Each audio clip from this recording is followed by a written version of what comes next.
Cali Co Music Group really started because I myself was an artist needing a space to work. I have been for the last 7, 8 years running a YouTube company, and I have 2 boys, so I have a full house and a full family. And it was really hard for me to get any work done or have a place where I could create, I could connect with other creators, other artists. So I met Daniel along the way. We've been making some records together for some time. And I told him, I think it's time we build our own space so that we can really go for this. Yeah. And then after it was done, it turned out just like so beautifully, like our second home. It would have been a shame not to share it with the public. So we had to open our doors and invite other people in to enjoy the space with us. That's wonderful. Daniel, did you want to add anything to that? It's just a crazy process. I mean, you have to be a little bit nuts to do it. That's for sure. So here we are. Yeah. But it took like over a year to build the studio and, deal with permitting and all this stuff. So it was a pretty crazy thing, but we definitely love that it's being used quite a bit. That's for sure. That's awesome. And what's the most important part of this company for you guys individually? I would say for me, it's about having a place where artists and creative people just feel comfortable to come in and they can grow from their experiences.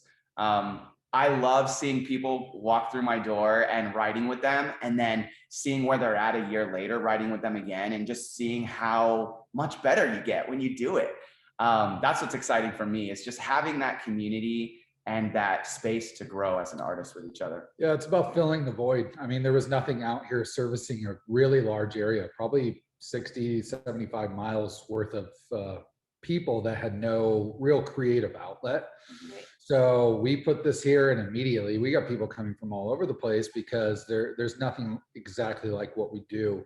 Or people don't want to drive all the way to LA Sure. because the LA scene is a whole other ballgame, And then we also really facilitate artists. We want to make sure that we don't just walk in and say, okay, how much money are you here to spend? We say, what do you need? And are you ready for that or not? And then we help them kind of gauge where they're at in their careers.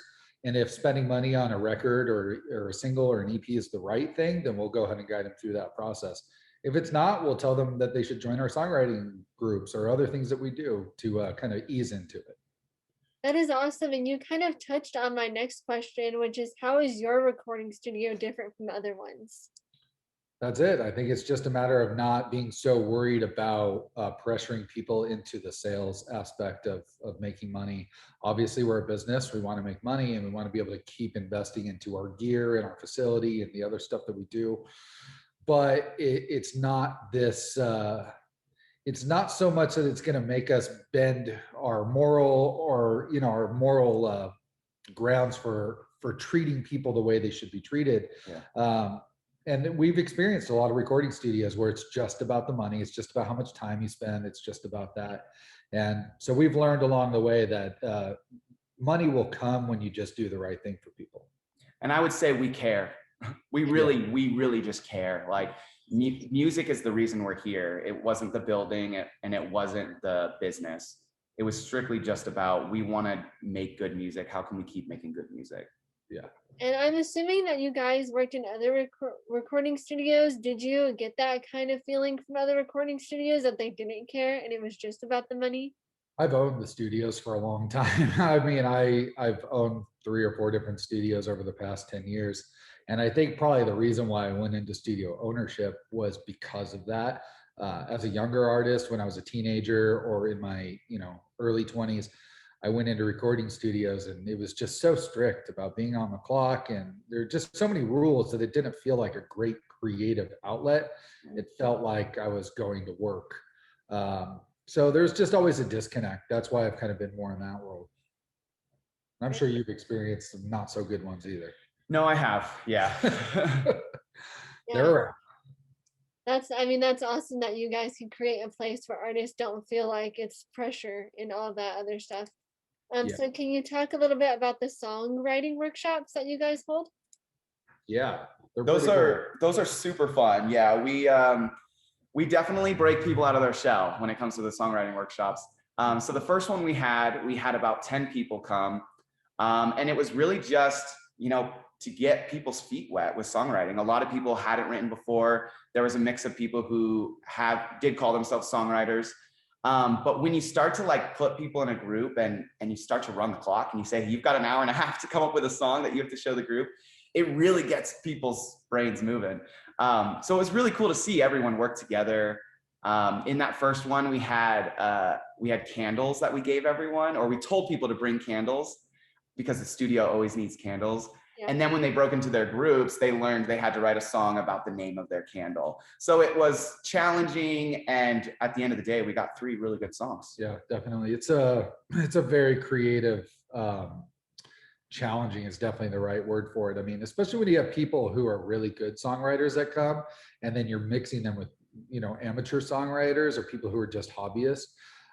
Seeing those two work together, and the pro songwriter not trying to just give all the answers to the amateur, it's really funny to watch because it's encouraging though. I like to see that these people are helping us as well find these songwriters who right now are amateur but have so much crazy potential.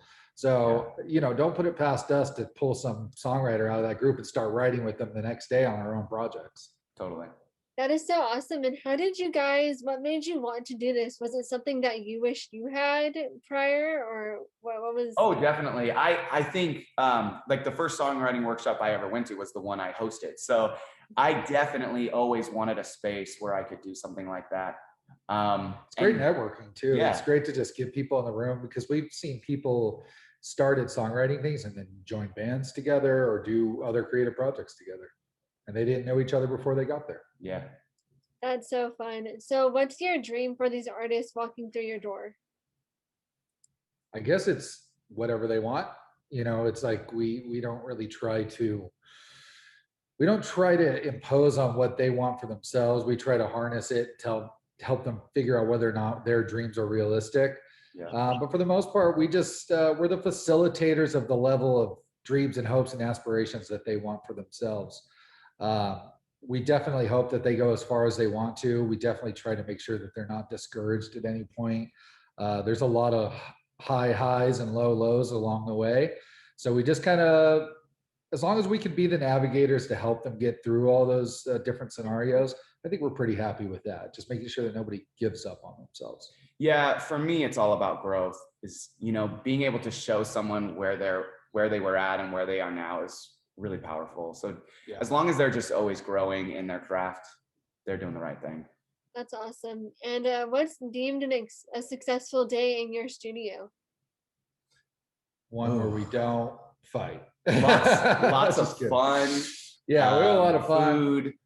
A lot of different creative aspects. I mean, I know when we're in the middle of production, sometimes you'll be like, you know what, let's mess it all up, and you'll go start grabbing random objects, and you'll be like, bang this together, As long as we smiled, had fun. Yeah. I mean, like at the end of the day, if the song's not finished, whatever, we'll start it back up tomorrow. Some songs are really easy, and it's this successful day of just being really super productive. Yeah, some songs happen so conventionally, and others sort of just get thrown together, but the fight of the song is part of the fun too. So like putting together that puzzle piece, and at the end of the day, we're like, hey, we figured it out, and here it is. Like, that's pretty rewarding for sure. I would say at the end of the day, as long as everyone in the room likes what they did, then it's a successful day. And that's really that's kind of like how you start a hit. If 5 people in a room can go, whoa, that's the greatest thing I've heard in the last 24 hours, it's probably gonna, gravitate to being out seen that way outside the room. And I guess as long as once the session's over, if you still feel like coming back the next day, then it was successful. If you want to do it again, yeah. For sure. Do the artists that you guys work with within the music company, do they inspire you? For sure. I mean, I started this because I was an artist myself. I had this dream, and I've learned a lot about the industry and a lot about myself as an artist throughout the years. And so you could say I'm a little jaded in the whole scene or the dream. But when I see artists walk through with that light in their eyes and with that pep in their step, and they're just so excited about what they're creating, that's really what re-inspires me. Is it goes like, oh yeah, this is why we're here, to just keep creating joy, keep creating happiness in these songs. So that's what's important for me. There's definitely a feeling of walking in the studio for the first time and being like, wow, this place is amazing. And it's something that I try really hard to not take for granted, because when you're here every day, it's like, oh, okay, you got to go to work and I got to turn the board on. And I got to get things set up. I don't really get to, take that in every day that I come in. Yeah. But so it's really cool. It is great to see artists come in and start to show their talent to us and their songs to us. Yeah. And then once they start, especially when they're really, really good and they don't even know it, that gets really exciting for us, because we're like, wow, like we could definitely help you figure out what you need to do. And that's kind of what it's all about.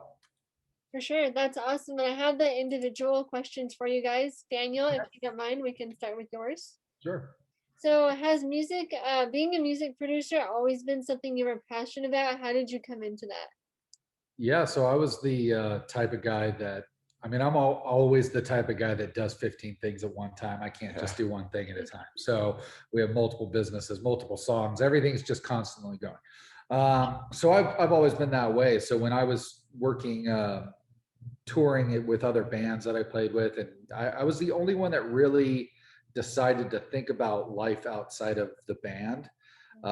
And so I started learning Pro Tools, I started learning production, bought a computer, started buying microphones. And then I really realized, even a couple of weeks into touring, that it just wasn't right for me. I definitely was a homesick sort of person. And so I just kept developing that passion to create new music every single day. So that's it naturally led me into the production world, just by kind of doing a little bit of everything in the music business. But not just production, but also, like the label side and figuring out how to help these artists grow and collaborating with other writers, producers, musicians. It's all really fascinating to me. So I think somewhere along the way, I was just naturally guided into the hot seat in the studio. And I think Daniel also has such a positive moral compass when it comes to the industry. Like you're very experienced in the different contracts you've dealt with. Like you really want to make sure people For sure, like know what they're getting themselves into. Yeah, it shouldn't be scary for anybody. It should feel good the whole time. And Yeah. there's a lot of situations that I've learned, even being a producer and a songwriter, a published songwriter at that. It's just, I learned the right way to do things and the wrong way. So I'm glad to be in a position, which is that producer role, of making sure that I can kind of oversee things and make sure they go the way they're supposed to. Right. That's awesome. What's your favorite part about being a music producer?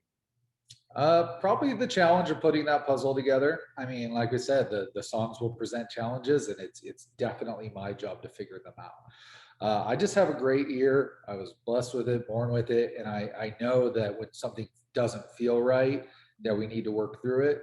And I've learned over the years, and this is just an experience thing, is understanding that you service the song. You don't service your own opinion. You don't service the songwriters or the artist.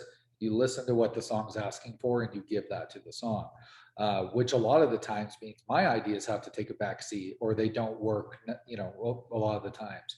Right. But when they do work, it's pretty rewarding to see the outcome. That's awesome. And with, seeing what the song wants, does that mean experimenting with different things? How do you put your thoughts aside from what you think the song needs? Sometimes it's just a matter of not listening to it for a little while. When we're under some sort of deadline to get something done, that's where it gets a little bit tough, because we have to finish the song in a few days, or the artist is on a really strict deadline, or they have very strict budgets. Then I have to really just go hard, experiment, and see what ends up feeling right. Whereas other times, let me go a week without listening to the demo, and then I'll start songs from scratch completely. Like I'll throw everything away and start over if I feel like I made some wrong decision, but I don't know where it was. I'll just scrap the whole thing and start right over again. So. And if you do that, is that discouraging for you, or do you just, keep going with it? It used to be, but not anymore. Now I know that ultimately I'll save more time and I'll be a lot happier with the song if I just start over than trying to constantly fix something that can't be fixed. For sure. And what are the tasks of a music producer like yourself? I'm sure I take on a couple additional roles, but for the most part, it's singing the song from the pre-production stages, which means the song's already been written. It comes to me, I listen to the demo, we make a demo together, we figure out the tempo, we figure out the key, we figure out how it's going to sound by listening to other people's songs and getting on the same page with the artist. Yeah. I hire the musicians, I bring in all the guys and do all the scheduling for studio time. Then once the music's all done, the vocals are all done, I handle the editing, the mixing, and then I deliver all the files to mastering. So basically I see every little step of the song from beginning to end. Yeah, that's awesome. And it sounds like there's so much work into it that people don't even realize. Yeah, definitely. It's kind of humbling to a lot of people that come in and see what goes on, and then they realize, oh, it's not so easy to just make an awesome song. Yeah. And you know, not to be discouraging to other people, but it does just take years of doing it over and over and over again to get super good at it. And some people are just really lucky and they can produce out of their bedroom and it sounds amazing. So more power to them. Yeah. But yeah, there's probably a good 40 hours into each song, no doubt. Oh, that's insane. And you know, it's like a 3-minute track. Yeah, That's definitely. so awesome. So what's a full day kind of look like for you?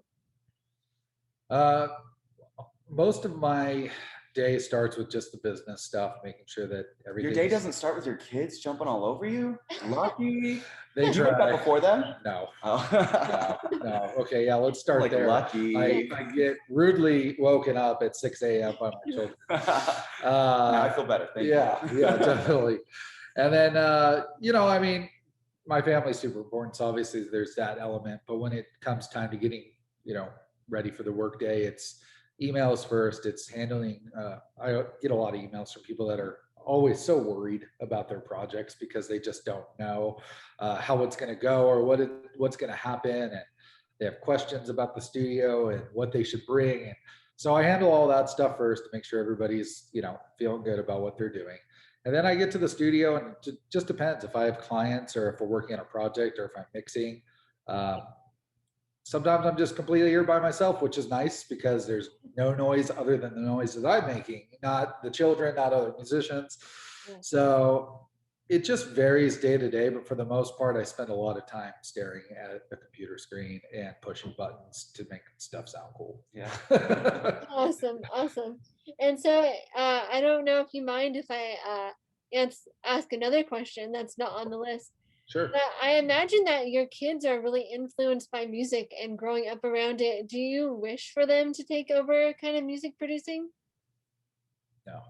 Just crazy because they're little rock stars. They are a little rock star. My daughter writes. She's 13. She writes and plays the piano. My oldest son, he plays guitar a little bit, and then my two little ones, they are, you know, if there's a drum kit in the room, they're going to hit it. That's for sure. So, I mean, I woke up this morning and there was an acoustic guitar being strummed and a violin being played at some point, and it's That's just awesome. I woke up to music lessons this morning. Dude, you're gonna have a family band. Well, that's what I'm trying to avoid. I will always support them in anything that they want to do, but it's definitely not going to be me persuading them or telling them that they should. My daughter wants to be a doctor. Go for it. Do that. That's a great plan.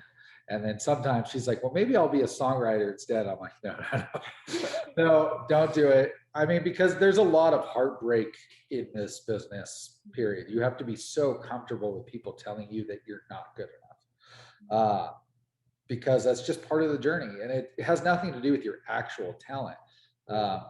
It's just whether or not that person sees the same vision that you do. And it's a matter of numbers. You send your stuff to so many different people, and eventually you find the right people that want to harness it, grow with you. And so I personally wouldn't want my children to go through that level of heartache just to have a career, for sure. Yeah. And what was going through your mind, you know, opening your first studio and now seeing where you are? I'm a pretty overly ambitious person. So when it comes to taking that leap of faith, like I quit a job that was paying me $100,000 a year. And I said, I don't want to be doing this. I don't want to, it was mortgage. I was doing paperwork and selling loans. And I was like, that's not what I want to be doing. I want to be making music.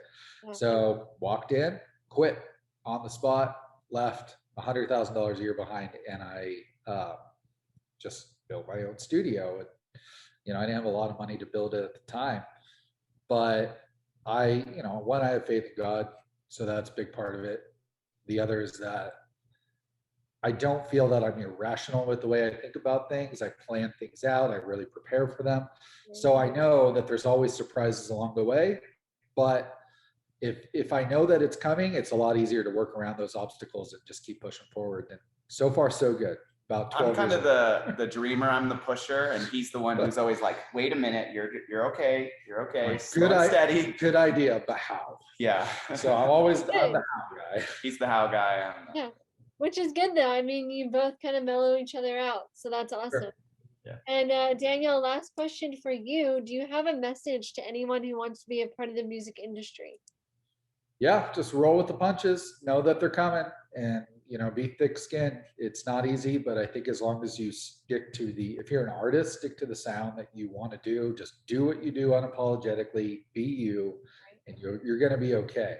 Don't try to catch up to the current trends. Don't try to copy other people's music. Just be you, and eventually your wave will come, and what you're doing will be popular. You just have to be patient. If you're always bouncing around, you'll never be in the right spot at the right time. For producers or musicians, just go develop a network, go meet people, go talk, send emails. I mean, even you reached out to us. It's like, that's the hustle. That is what you have to do to start to see growth. When you build a community around you, you just keep adding fuel to the fire to make stuff easier. So just be patient overall and just keep working hard. That's awesome. I love that advice. And now, Bryan, I have some questions for you. Cool. So, what made you go into vlogging when you were passionate about music from such a young age? Vlogging was something that kind of just accidentally found myself. Honestly, I was just looking for a way to express myself creatively. I had gone to college for photography. I did a little bit of video. I just always been fascinated with video and editing and the whole process of like creating something that is so packaged and put together that people are going to experience later. So I kind of just accidentally found vlogging, really. I started just vlogging, the experiences that I was having with my wife. We were trying to start a family, and we were really trying to just educate people about what we were going through with starting a family. And then it kind of turned into this big, fun experience that, I never really planned for. And it kind of took over for a while. But that's okay, because I roll with the punches and I'm a creative guy. So I went with it. But I knew in the back of my head that music was a huge passion for me. So everything that I learned and experienced from the YouTube world, I kind of just applied it to the music world. I was always investing back into my music. That's why I built this studio, investing in relationships like with Daniel, bringing people on my team. Right.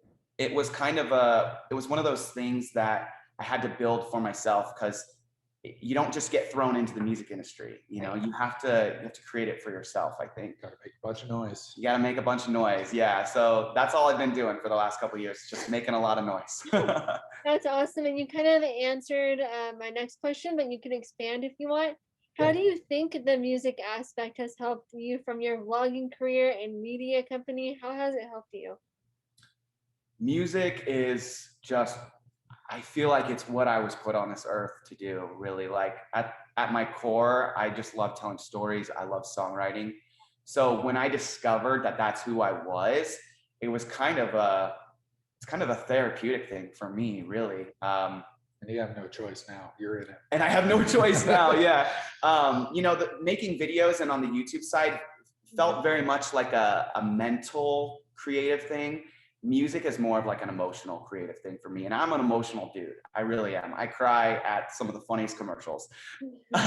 So that's really where my heart is, honestly, is in songwriting, and kind of where I just always gravitated to. That's awesome. And what's your favorite part about being an artist and a songwriter? I think just being able to harness an emotion or a memory and having someone relate to it.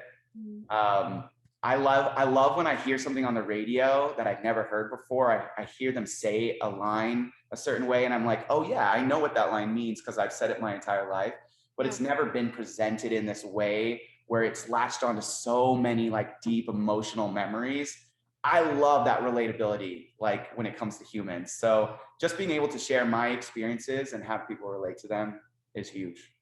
Yeah, that's awesome. And like I asked Daniel, do your little ones kind of gravitate towards music? Not really. It's funny because they love music. They love listening to the radio. Mhm. Oliver has great key. He can like hear songs and repeat them. Um, but I don't really know what their future has in store for them. I think I'm always going to support them to do whatever they want. And like Daniel said, I don't want to like push them anywhere because then it just wouldn't be right. But they are definitely influenced by music. Growing up in the studio is something that I wanted for them so that it wouldn't be intimidating if that was something they wanted to do. Or, maybe they'll learn a couple things along the way while dad's doing his thing. And Oh, they've been in there a few times yeah. too. Awesome. They've sang on some records. Yeah, and they have. They've been in the background, and we've done, little creative projects with them just to get their feet wet and get them thinking about it. But it's not something I really want to force or shove down their throat. Just them being around it is enough for me. Yeah, for sure. And I mean, they have been, vlogging with you and your family their entire lives. So is it weird that they hear you on like Spotify or whatever? Like, oh, that's dad singing. Like, how does that kind They definitely don't get as excited as other people would. They're probably a little like, oh yeah, I heard it, no biggies. They're humble boys. They really are. They really don't know like the scene or the glam of it all. Like we keep them very humble, and for good reason. Yeah, for sure. And your most recent EP, Going Home, what was the inspiration behind the record, and was there an overall theme? Yeah, we wrote that record last year, and we didn't really know where I was going to be at as an artist, but those 4 songs and then the cover kind of really just found themselves. We didn't write them with a solid theme in mind or anything, but we noticed that they were all really about, me as a dad, me as a family man, where we were going to call ourselves home. That all kind of just came up naturally.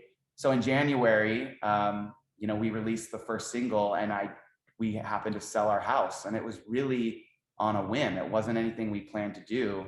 It was just like, yeah, this feels right now. It's a good time. So we ended up leaving our house that we had loved for 5 years. And I didn't realize, but Walls was that song that kind of helped me through it, really. I needed that song before I wrote it, really. And at the same time, Daniel was moving houses. So we were all kind of thinking about like legacy and family and home, and they all just sort of found themselves. That's awesome. And if I can ask about your new song, Slide Into My GM, which Yeah. you just posted about, what's kind of the inspiration? What do you hope people take from it? Man, that song, I love it because it just puts me right back to being a teenager in my first car, like driving through my small hometown, like going to McDonald's or going to the movies or picking up my friends. Like that's the feeling that we wanted to capture, that nostalgia. So I hope that when people listen to it, if they're a little older like me, they can remember that time. Yeah. And I hope when people, maybe who are getting their first car, they can jam out to it, while they're driving around for the first time. It's really just all about relatability. And I hope people hear that song and they remember that moment, because I think we take that for granted. Is, that first sense of freedom, that first sense of like getting able to escape and go explore with your first car. That was huge for me, at least. Yeah, that's awesome. And I know so many people, your fans, and including me, can't wait to hear the. Thank you. Yeah, it's going to be a good one. Yeah, for sure. And Brian, last question for you. What do you want to say to upcoming singers, songwriters, anyone that wants to be in the industry? I would say just follow your heart and educate yourself, for sure. Educate yourself about lawyers, managers, labels, publishers. Know how the industry works and figure out what you're good at, and just keep growing at it, keep pursuing it.